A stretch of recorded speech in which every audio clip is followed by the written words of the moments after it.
If you have ever played Mario Kart Wii before, then you're all too familiar with falling off the rails in Wario's Gold Mine.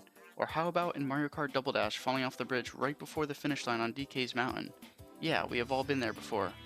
Today I'll be looking at the pros and cons of Mario Kart Wii and Mario Kart Double Dash. First, let's take a look at the history of these games. Double Dash was released in 2003 and received very positive reviews from critics. It sold 3.8 million copies in the US and more than 800,000 in Japan. It is the second best-selling GameCube game of all time, selling around 7 million copies worldwide, behind Super Smash Bros. Melee.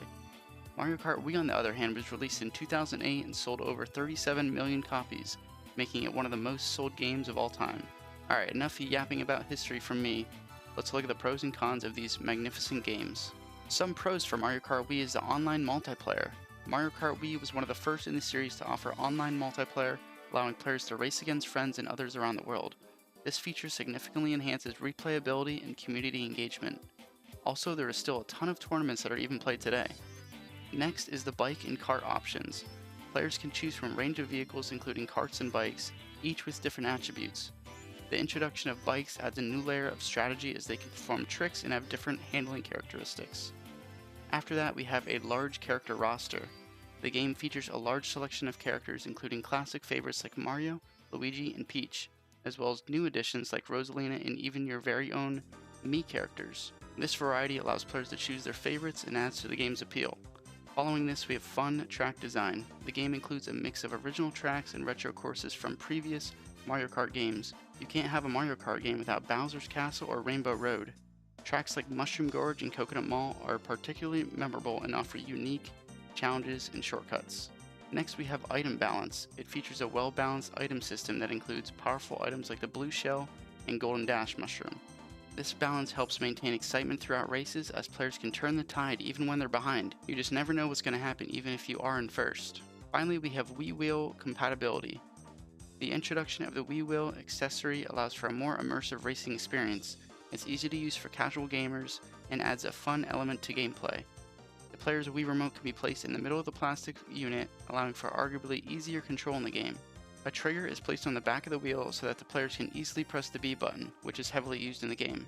Now let's look at the cons of Mario Kart Wii. First, we have AI difficulty. You might be thinking to yourself, what do you mean AI?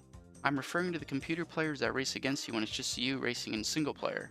The AI can be quite challenging and it often feels like it can catch up to you too easily, especially in the final laps. This can lead to frustration for players who feel they're at a disadvantage despite a good performance. Next, we have control options. While the Wii Wheel is fun, some players prefer traditional controllers for better precision. The reliance on motion controls can lead to a learning curve for those who are not familiar with it. Another con we have is limited battle modes. The battle mode in Mario Kart Wii is less robust compared to previous titles. The lack of dedicated battle arenas and the inclusion of regular tracks can make the experience feel less focused on battle gameplay. And finally, the last con is lag in online play. Although online multiplayer is a great feature, some players experience lag or connectivity issues, which could affect the overall racing experience. Alright, let's shift gears and check out Double Dash. The first pro for Double Dash is the unique two-character system. In Double Dash, each cart can hold two characters, allowing one to drive while the other uses items. This mechanic encourages teamwork and strategy, as players can choose characters that complement each other's abilities. Next is the diverse item combinations. Each character has a special item which adds variety and encourages players to experiment with different character pairings. The game features a variety of items that can be used in unique combinations. For instance, one character can hold a defensive item while the other uses offensive items, adding a layer of strategy to races. I think this is really important so every race feels different and fun. Then we have challenging tracks. The game includes a mix of classic and new tracks, many of which feature shortcuts and obstacles that require skill to navigate. Tracks like Daisy Cruiser and Rainbow Road are particularly memorable and provide a fun challenge to race against your friends.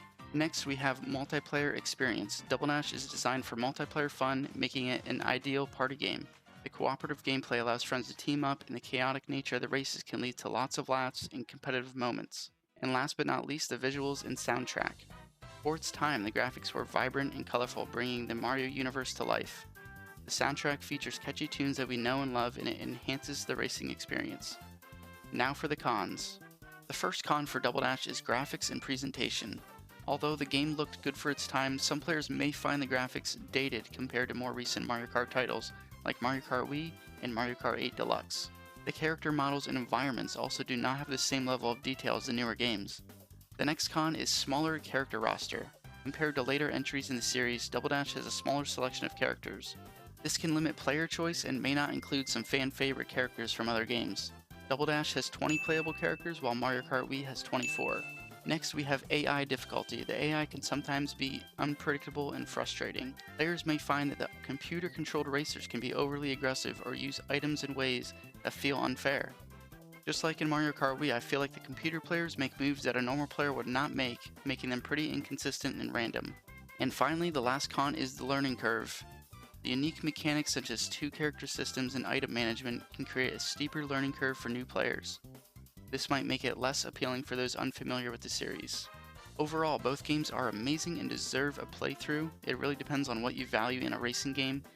If you enjoy cooperative play and unique mechanics, Double Dash might be your pick. If you prefer online competition and more vehicles and character options, then Mario Kart Wii could be the better choice. Let me know down in the comments which game you prefer. Alright, that's going to do it from me. I hope you enjoyed, and I will see you in the next one.